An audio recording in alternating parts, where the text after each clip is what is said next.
Singokele nduna yesizwe umlandumo wakho seswe.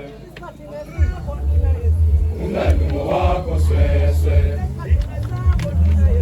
Umlandumo wakho seswe. Singokele nduna yesizwe umlandumo wakho seswe. Umlandumo wakho seswe. Umlandumo wakho seswe. Singokele nduna yesizwe umlandumo wakho seswe. Umlandumo wakho seswe. Umlandumo wakho seswe. Singokele nduna yesizwe umlandumo wakho seswe. Umlandumo wakho seswe. Umlandumo wakho seswe. Singokele nduna yesizwe umlandumo wakho seswe. Umlandumo wakho seswe. Thwayi kakhura olukhothamaezi olubuso bunzima buyesabeka bufana lobeqhawe lasemandulo ngimfanisa lo ndlela lonzobo ngithe ngimbona hayi ngashala uvalo sandla simasongo ngobe lo dala ikhencezi ngimzwile ngingabezwanga ngimbonile ngababonanga senzo ziyakhuluma kungemazwi uyingwazi wena kakhura ogwazi ungaphethe emkhonto wagwaza ngobucopho ngoba umdala ngembono abanye bebadala ngemzimba leminyaka babambeni phume emaqandeni asikho esiphandele esinye nani bathwakazi lahlani ingubo selugwazi lomhlaba likhamiswe kwephuphu hebe lifelwe ngunina sandla siyakha sandla siyabhidliza sandla siyagezana nani ma 2000 izeni ibhudlukele kulesi siziba lithola ukusinda ngoba ngaziyo lapha sikwakhona hebe ufana lo ngazi lapha yakhona khona ukungazi kufana lokufa inkunzi ebhonge ehlathini kuchangane iziwe ngomdlunkulu hebe kumantungwa yaziwa zinduna zakwamthwakazi iye yaziwa ngamabutho kwelikamzilikazi iziwe libutho hebe lenkosi lisinze kwele zansi yaziwa libutho hebe lenkwali lisinze komthwakazi yaye yaziwa luqweqwe lusinze kwele zansi inkunzi mafavu uqobo ngokwequthango loncindezelo ezinye inkunzi zidume ngokuhlaba ezinye umbusi ngimthande evunule sinduna khumlana amabhashi libalahlela bontanjana omkhulu balidingile omkhulu balisolile bathi umuntu munilo ovunulo kwezizwe phabantolo ngobe zami siyaklekla ugodogodo lukachangane olukhangisizwe sonke balubonile nangaphesheya kwaNgulu kudela hayi bakuthi gwaqa ngoba bambeni bathi nanga umbusi uza le ndaba indaba esinda amadoda la kuyona yomkhonto lengiyomnotho mali ngikudingile mali ngikuswelile mali ngikusolile ngoba umakhila umuntu jiki wambhidliza samba somile samba sibhobokile khiphani ishumi lezinkomo hebe sibayise nduna lihlawulele lokucala uyazathambe lo mali ndini ayisahlehli phela inqama ihlehli idinga amandla asemandleni mondlu wentandane labampofu osomkhabase bebaqili bezela ngishokini baphathi impumbulo lizeli libambe lingashoni ngoba ukushona kwalo ikuphuma kwalo ndaba ezitha wena kakhura kabekuthemba kamyinga kacela imbuya kadakamela kamagonya umagonya wesichaba umagonya abamba ibhubesi ngezandla uhlayisa amadoda hebo ngegonondo usisweswe sikathanyane umkhomo kawuqhweleki ngoba unamaxolo inhlalande eyancancazwa ingane ingaphesheya kukagwe nogwenyana injayaya inje manjinji eyajama emhlonhlweni yajama hebo emhlonhlweni kwaxezwa kamaxolo ngoba bambeni uhasa usodinda badindi bale usodinda omhlophe inqagwanela imhlophe umagonya ungumlapho wezinkomo kwesikamkhulu sayizahlana uboya owakhanga abelumbi owakumsebenzi umkhulu udlulwa amalanda amhlophe udakamela kabhekeki ungonondo omnyama obengabhekwa ngamehlo odlela sinuka imiswane ontaba kayibhodwa oyibhodwa ivelelwa ngamashwa umphehlwe ezulu kuchangane isigubudu sabumba kwaye kwesabeka walobhozongwa nakhumalo layidala imilingo uchangane waye wathukuthela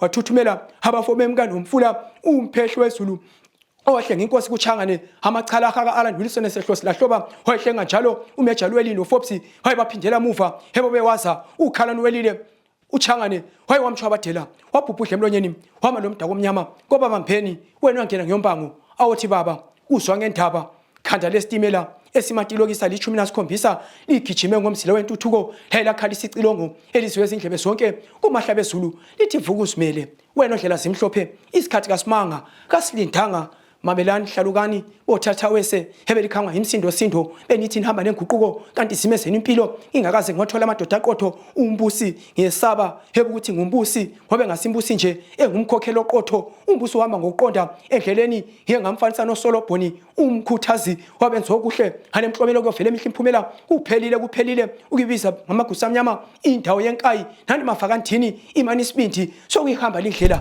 naseni into sakusa sela kuphumilanga. It's a good morning. Welcome to Asake Online. My name is Zenzele Ndebele, and this is the show, The Side View. We bring you every week where we talk about current affairs, politics, social, and today we decided to review imklomela kotakamela ngoba sikhambe khona ngale on the 5th of April bekungayisibantu bekufiwa kuthiwa ngesintu kuthiwa asibantu inhlabathi or something like that. But yeah, it was quite a good event, well organized. But we thought it would be important to simulate Beku Chief. But also hear from his point of view, postmortem, what worked, what didn't work, and what are the plans. For qalisana ngathi sokudinga izigqoko for 2026. Chief siyakwamukela uhlelo. Siyabonga babandebele. The last time sikhuluma lapha we now preparing ukuya kotakamela. Ya sikhambile hayi umgwaqo but ayisifikile. But it was quite an interesting. Maybe ndikona what ekwangikangayo ngathi ngena lapha ngabona inkala kade ebhale abantu bekhuluma ukuthwala indawo ibhale New York but aso New York takamela some college coming soon. What's that development? Angithi yabona sihle sibuyele vele ekubalulekeni komsebenzi lo esiwenzayo mbingelela futhi abalandeli labalaleli be site sihle sinanzeleleke ukuthi umcimbi wonalwana yikho kuletha. Those are the fruits of umcimbi wonalwana. Ikhona indoda yafikayo iyezwa ithinteka yabona kubalulekile futhi sathi sikhangele enkayi idakameli center yenkayi yonke jikelele. So sabona ukuthi kungaba kuhle ukuthi kwele college or polytechnic where abantwana bethu bafundiswa ama skills ezandla befundiswe konke plus kube i-boarding school futhi.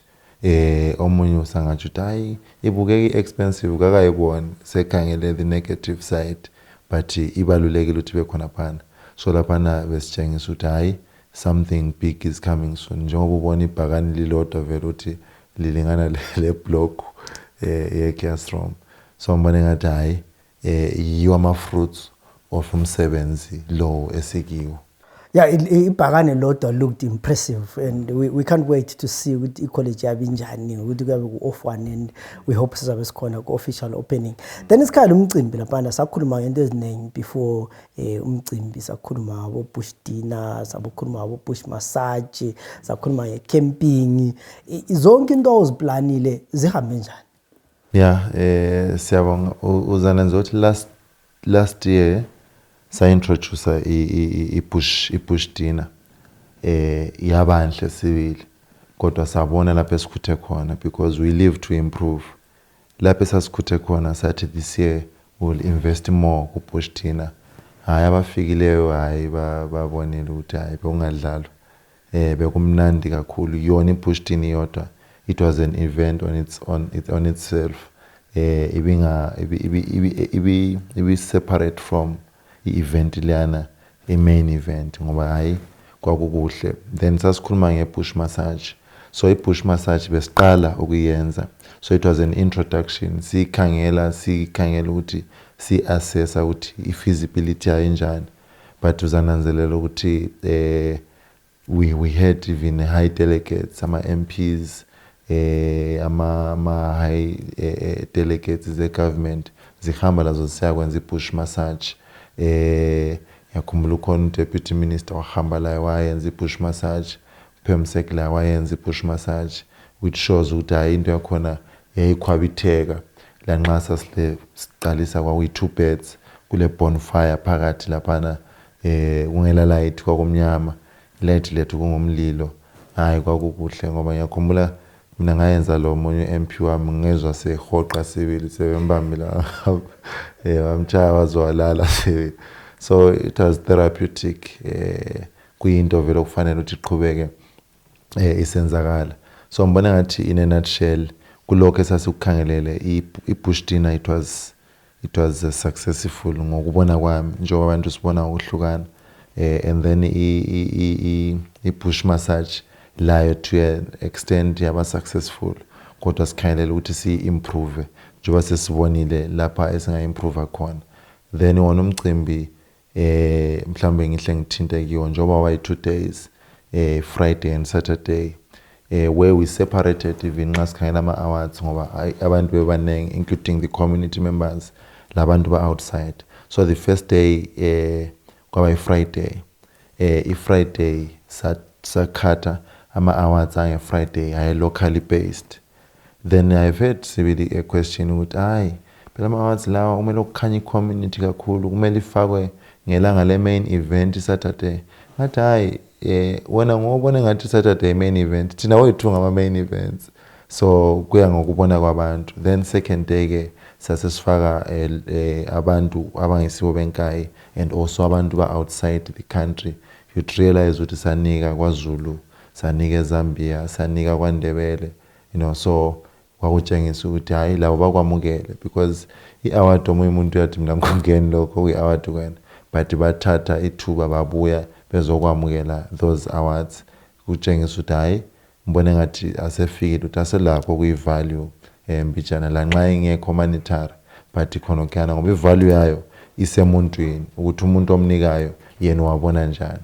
So mbone ngathi kwakunjalo but hayi kwasebenzeka babaNdebele. Yeah, you mentioned something ekade nsithi ngizakubuza yona ukuthi the good thing I'm not sure how you have cultivated it ukuthi ama-awards lawa asibuyile mali sivele kwaDakamela but people bathatha okuserious kakhulu ukuthi abantu they've traveled from KwaZulu, from Zambia, I saw quite a number of artists even ama-South African ayewinile ama-awards lawa beyafaka ku-social media with a lot of pride. How have you done it ukuthi abantu bezizwe bebongiwe bekubone kuyi-actually acknowledgement but without the dollar sign? Okunye Ndebele ngingaqamba amanga kodwa kungaba uNkulunkulu kungaba amathonga kithi ngoba kunzima ukucultivate inhliziyo yomuntu ukuthi ibone value entweni but that we have tried ukuthi si create a brand engelabandlululo si create a brand engekho confined kwaDakamela, engekho confined eNkayi, engekho confined eMatabeleland, engekho confined eZimbabwe kuphela. Engutshela khona ukuthi ungamangala next year ama-awards la asephiwa labantu across Africa bebuya sibili bezowamukela ngoba bebona i-value. But i-question yakho enzima ngoba these things mbona ukuthi spiritual kusemoyeni womuntu ukuthi ezizwe sibili ejabula ukuthi ngithethe intonga ngathatha i-certificate emiklomelo kaDakamela. Mbonile abo Crispin Nyata, abo Abdul Khoza, abo Putsu Nunu ba happy kakhulu ngayo vele ngibone post ehamba ethwele i-award yakhe ethwele intonga yakhe vele intonga vele kumele ithwale ngoba kuhlangana nje ungayithwalanga intonga siyahloke sibhala phansi imbuzi but siyakubonga khona ukuthi uNkulunkulu ungenile enhlizweni zabantu babona i-value kuma-awards kumklomelo kaDakamela eNkayi khonale kukhatshana phela considering the state of the road.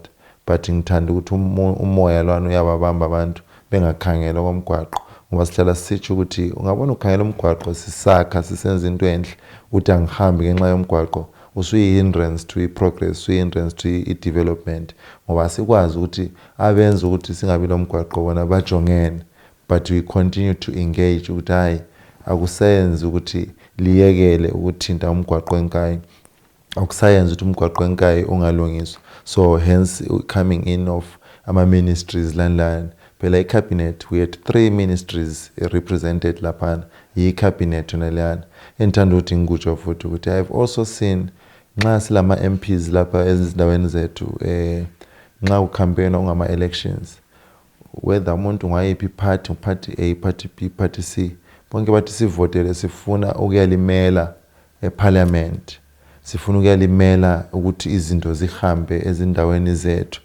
Lokho zibuza ngeke ngahleka ngiseHarare ngwabona ama MPs ngithi abantu laba babe sithi bafuna ukuyasimela besimela kuma ministers la kade khona kwaDakamela but nxa sebuyile kwaDakamela kuba ngathi iproblem but abantu ba campaign bethengisa izindlu befisa ukuyasimela yiwona la ama ministers kibo bonke abantu labana but nxa sesibalethile thina sabaletha ku ground akula engagement or advocacy edlula yona leyana ngoba khathi sibabonile and ngithe ngibezwe ngathi bazizwa befisa uku-engage bazizwa befisa ukuthi indawo yethu ithuthuke ngoba sithemba ukuthi umoya wona lowo osibambayo lathi la ubabambile ukuthi indawo leyani ithuthuke okwezinga eliphezulu.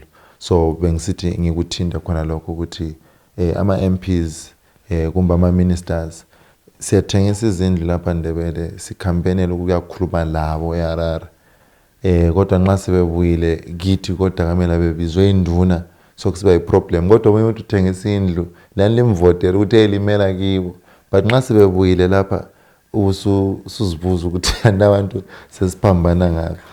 I will come back to you on the issue of government involvement and le nkulumo ezibekhona, but I want to follow up on the issue okhulumile ukuthi kube labantu abavele endaweni ezitshiyeneyo ngiyenza ama interviews lapha nabantu abavele eTanzania, Zambia, KwaZulu, kwaNdebele.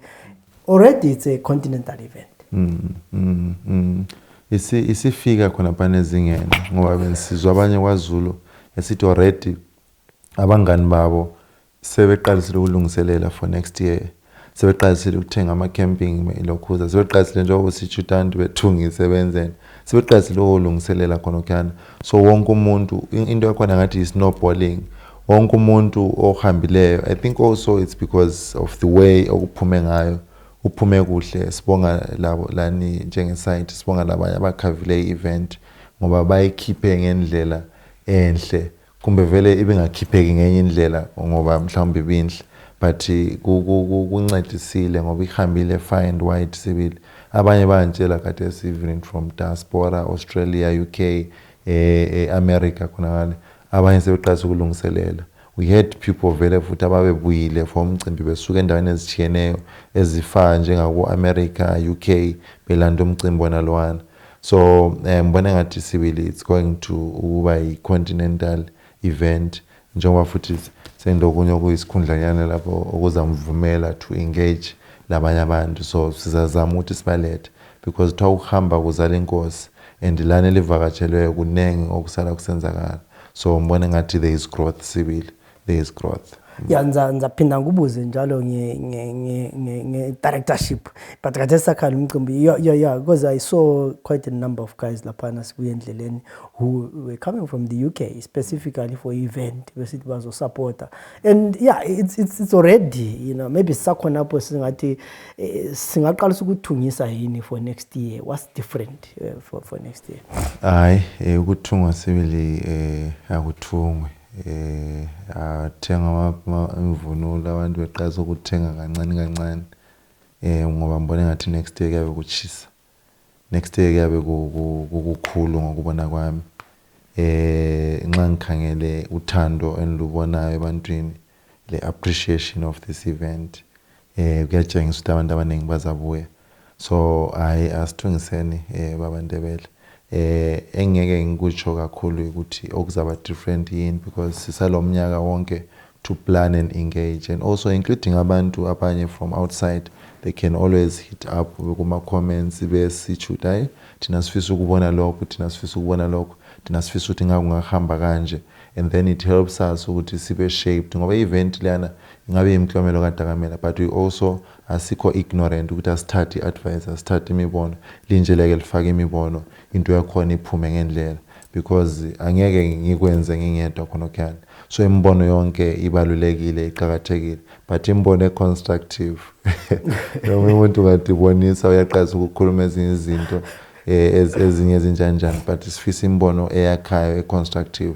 So this year nginanzelela ukuthi ama dates ethu kungenzakala because saware kulama pros and cons, but amalanga ethu abantu be complain hayi madoda 2 days thina sicela ukuthi into le lingaphonga uyiqhuma nje ngeSaturday ithi cut iphela ukuthi phele kuhle kulabantu abayilokho besele besithi hayi thina sisakhwalisa so sifisa ukuthi ikhule i-event yethu isuke ikhula so iyefika ku peak ngelanga eli peak then inxa siphela futhi iphele kuhle meaning ukuthi i2 days ngathi abanye ba complain ngayo. Interestingly I talked about ngeSunday ntambama bebelokube kodakamela usho ukuthi abantu befuna kube iviki yonke vele kube ngenhlanhla ke kade samalanga ethu aqondana le Easter 4 days yonke Easter so abantu baza hamba bezihlalela khona ngale from Thursday up to Monday be traveling ngeMonday singenise kuhle siqede kuhle singaphonga uqoma manje nje abantu kuyabayethusa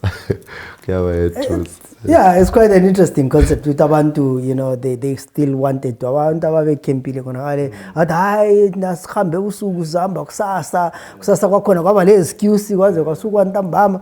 But let's tackle one controversial issue. I would say controversial in a way, but we saw the involvement of government, which is like you said important because abantu they always want to engage. Xa kusenziwa izinto lezi iminyaka ephelileyo besithi kanti government yakho ninga so sibuyile government lapha nambone kwezinye indawo bekungani kule nkulumo ezingamnandanga nge-involvement ye-government. Do you think in your own way ukuletha kwe-government sekuyikuthatha i-event yabantu ihambisa kuhulumende? Bengibukela iboss izolo ngithola ithuba lokubingelela abantu eClubhouse sisitsho sibuza ukuthi iboss ombani bathi iboss wayithi kodwa asidlalela iboss thina siyayisekela. Unfortunately lapha elizweni lethu kunenge okwenzakeleyo engenqasa ukuqamba okuthinta abantu ngendlela ezichiyeneyo abanye begcina mhlawumbe bengela faith ku government abanye bengajabuli ezinye izinto. Sikhuluma futhi issues to do with marginalization ukuthi hayi thina si marginalized abanye beze befike ukuthi hayi thina sisibo beZimbabwe but at the end of the day sikhuluma nje ukuthi hayi ukukhuluma lokwenza kuhlukene okwakhathesi vele thina siZimbabwe akula lokho ukuthi ungathiwa kumbe sikhulume ngezinye izinto. So sithe iboss ombani wathi iboss wayithi and it same applies to uhulumende. Normally under normal circumstances nxa sibuza ukuthi uhulumende mbani kumele sikhiphe the same response yokuthi uhulumende ngobani yithi. So nginanzelela ukuthi angeke sithi thina sesithatha event mhlawumbe sesini kuhulumende ngoba uhulumende bakhona yithi and the event yethu iso organic ukuthi vele inzima ukuthi uyithatha njani ngoba imklomelo kaDakamela you cannot change anything. Even ama appreciation awazi ukuthi pure bani you cannot change anything.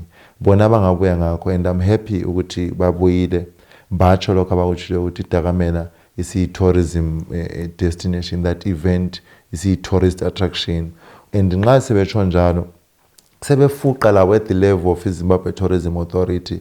Nxa sikhuluma khathesi uMarkets is Victoria Falls, it's the Zimbabwe Tourism Authority. uMarkets iBinga, it's the Zimbabwe Tourism Authority. uMarkets ama-tourism destinations zonke, it's the Zimbabwe Tourism Authority. So thina kanti singabanjani singayali ukuthi lathi simarketwe at that level njengoba lo minister yasitsho ukuthi khathesi baya besitsho ukuthi what time to visit eMatabeleland North bethi uyavakatsha ngoMarch ukuthi ngoMarch lapha nxa iphela nxa ufuna uattenda i-cultural event uyahamba koDakamela kuyasincedisa kuyancedisa. Khathesi sikhuluma ngomcimbi nalo bensizwa abantu ade bethengisa izithwala lapha besenzwa $800 $600 $700 abantu bemakhaya imali angaze eyenze empilweni yakhe sometimes nxa engathengisanga inkomo ezimbili but ngokuthengisa isithwala ngokuhlaba imbuzi epheka izithwala zakhe kubanikeze ilokhu zenenge. So sibe sikhala thina ngezinto ze marginalization.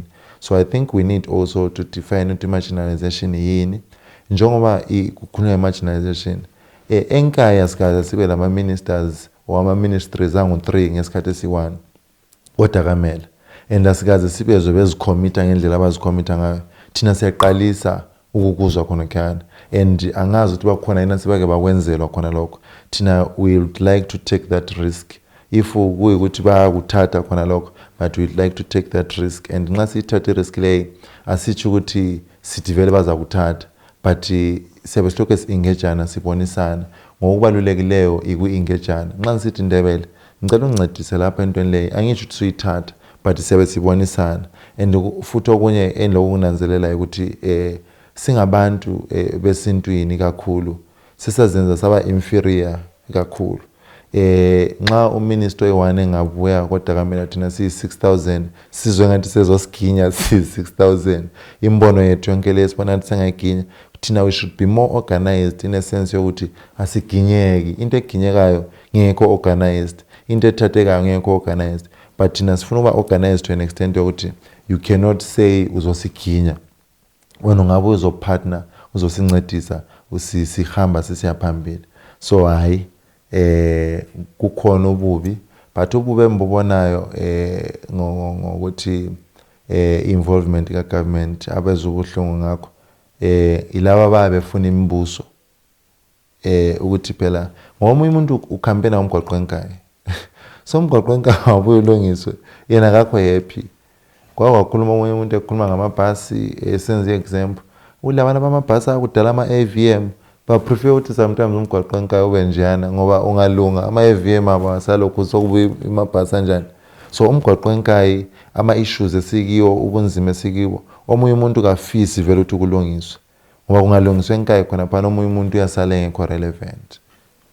Yeah, ngichaza ukuthi indaba abantu besithi abantu abaningi bazaginywa kumbe why is it not that ukuthi no uDakamela captured government it's now you being captured by government but when uhamba ngale bona babuyile so for a change you managed to capture 3 ministries and not only that these guys have declared publicly phambi kwabantu lephambi kwezulu ukuthi koDakamela is now a cultural a tourist destination which is something that we need to applaud ukuthi into enhle ebukekayo nale.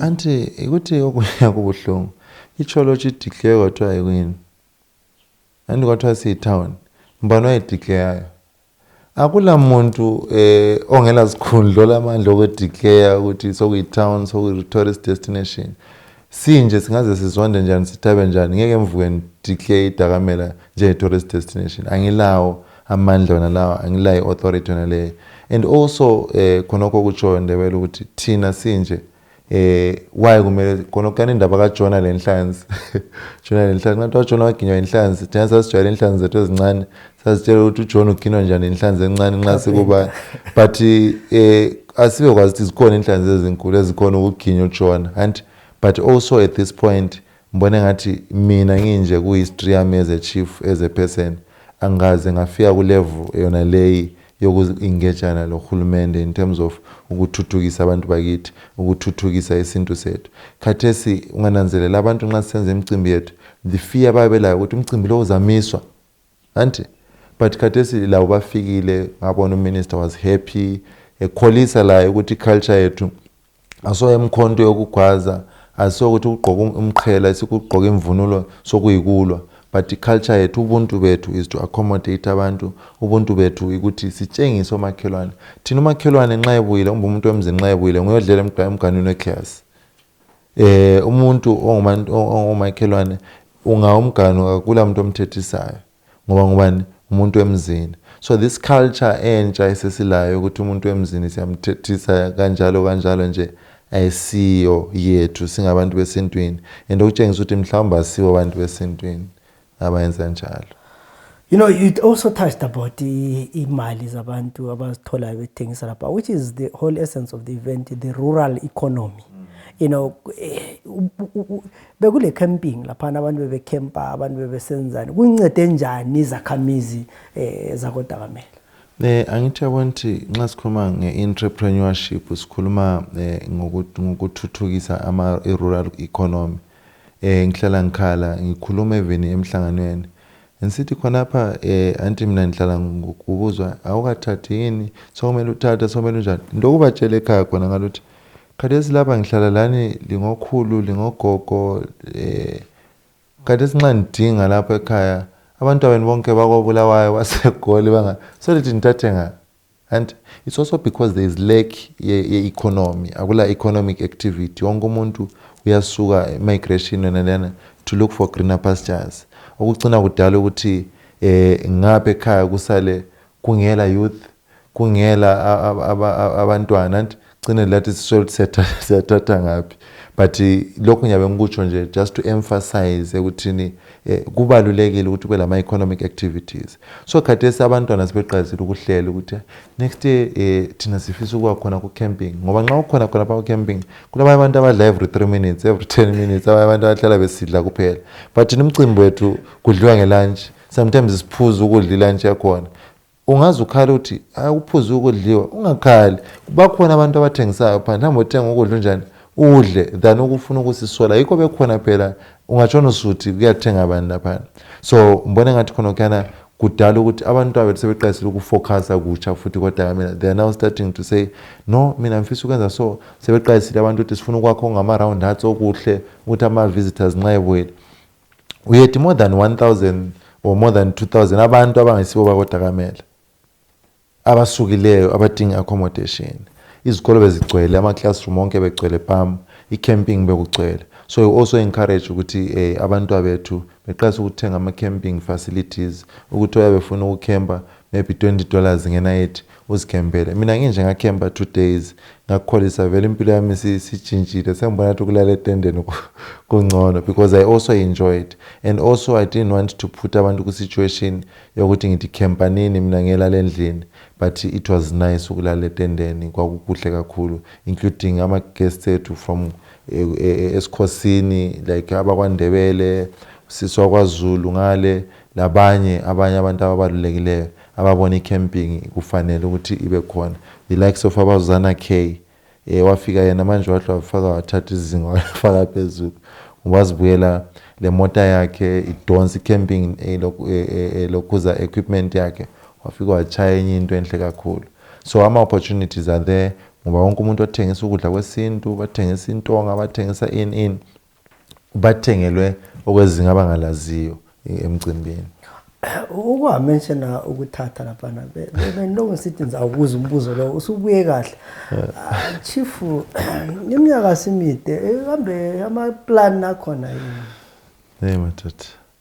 Kumbe sifaki idakamela wife challenge. Wife challenge uthi lami njani ngidinge, but besifisa ukuthatha civil strategically. Amfisa ukulalela umzimba. Kodwa hayi sokuseduze. But also okubalekile ukuthi nxa ungela lutho uthatha khona lokho kukhona. But nxa le something uyakhetha la ukufuna unjani ukuthatha, so bengafisa ukuthatha senithatha khona lokho kukhona. Ngifuna ukukhetha la ukuthi ikholo ke ngifuna, so yenzani idakamela. Siya pledge isite ya pledge I live stream, we are buying the rights wedding. Yeah, sisithengela ama rights wedding, so sisabe sikhona ite siya live stream akulo omunye umuntu. Yeah, we are live streaming, so ilethwa lenkomo phezulu nxa si live stream. So mthatho sesimele date. So hayi uthi kumele mfuqe masinya at least 1 to 2 years lezi zingadluli singathatha 2030. Vision 2030 service state. So there is there was an announcement that you had been elected to lead the African Kingdoms Diaspora Alliance as the director. Ungasitshela ngamafitshane ukuthi yini le organization? African Kingdom Diaspora Alliances, njengoba sisho alliances, alliances being made across Africa kusetshenzwa lama kingdoms achiyeneyo ngoku acknowledge ukuthi vele ama kingdoms yiyo okwakuyi form of governance across Africa and also umhlaba wonke nje jikelele, and also sikwazi ukuthi sesa take up I democracy where we also have elected individuals or elected authorities, but sizama ke ukuthi sihlangane si Africa yonke, sihlangane singamakhosi, share, because the culture of sharing yiyo futhi eyikhona kudala ukuthi sasingenelana nje somehow and khonokana yikho kwakusenza singabi ngabantu abahlala bexabana abantu bezihlalela si-trader sisonke sincedisana sisonke kusiba even lamalo kade sikhuma kama inter marriages. I think yikho futhi njengoba qasa ukubhoda ngizabe ngikhangela la khona lokho. But Africa Diaspora Alliances, I remember mina ngeke ngahamba khathesi last year emhlangeni sinikeza isilo uMrs Zulu i-certificate as an organization akhanya la esamukela kakhulu because sizama ukwenza ama-alliances as ama-African kingdoms. Now kuyasetshenzwa Morocco, Uganda, Ghana, South Africa, Zimbabwe and ngiyamangala ukuthi executive director nangu uphuma khona lapha eZimbabwe kusho ukuthi kukhona esilakho lathi singabantu beZimbabwe singabantu beMathebeleland nanko kuwele kithi okudinga ukuthi ke sikusekele njengokuthi khathesi I'm sure maybe next week or next month kule inye futhi i-seminar muthiwa yikwini khona kuyawumbe symposium eyamakhosi across Africa okungathi kufanele ngihambe khona eSenegal eDakar. I think ngiyabe ngiqalisa ke ukuhamba officially ngiqalisa ukwenzana umsebenzi wami. I think lami ngikhethelwe ukuthi kuboniwe futhi ukuthi ngilabantu abangisekelayo abayini babonile ukuthi will add value also to this organization and also aso organization endala kakhulu hayi i-organization entsha elokhu isayenza lokho ama-objectives akho. So mbone ngathi that's why they are also building a strong team engithemba ukuthi lami I will add value to i-organization enale. But lami anti ngisasemutsha ekunya ngisoze ngenelisa ukuthi ngikuphendule konke but ngilokho ngikhula ki-organization enthemba ngizakhula layo la ikhule lami. Ukuthi next year emcimbini singabona amakhosi achiyejenela. Yes, I think ngingabona from Uganda ngingamangala nje uguest wethu kuyinkosi eyinye khona lapha sisa umoya usasikhokelela. No, I think we have really done a good job in looking at Mklomelo because the idea was to review. Sibona ukuthi uhambe njani, kuyini okusebenzileyo, kuyini ongasebenzanga. If there is one thing ongathi wena uhamba ngendlela kade mfuna uhamba ngayo kuyini? Engathi akuhambanga ngendlela kakhulu. Ikakhulu I try to challenge abantu bakithi ukuthi let's be supportive. Omunye ngathi njengoba wabona abantu babanengi kanjalo but I feel we can do more than what we did because ungakhangela khathesi also in terms of transport sesilabantwana bezikolo abafuna ukubuya emcimbini not only eNkayi but across iMathebeleland yonke. So I think we need to support each other more. I think kubalekile ukuthi nxa sicela ukuxhaswa sixhaswe sibili okuzwayo ngoba umcimbi lo omkhulu and the next year kuyabe kunzima. Khathesi kumele ngavele kuyavuma ngabantu sesiqalisa ukuphosela ngoba kuplan ungakwazi ukuthi kule ule malini umbe kuplan ungakwazi ukuthi kule mali enganani kunzima. But sengaqasa ukuhle siphosele kaya sithi siyafika kuDecember sikwazi ukuthi ungakhala event lana from support from corporates yonke into the moving parts zonke nxa ungacalculate monetary value lama services yade silawo ungafika $60,000. But in terms of support nje abantu contributor asikaza I think isidlule $3,000 or $4,000. But event lay ilokhu ikhula. Imagine iletha amakhosi, imagine iletha abantu bekundawo zonke zona ziyana. So I think let's claim this event by supporting it. Yeah, on that note, I would like to thank Chief Dagamela for allowing us to really spend time with him, reviewing the event, and of course, this is a call to Lani, just comment and tell us what you think needs to be improved. What are the new ideas introduce?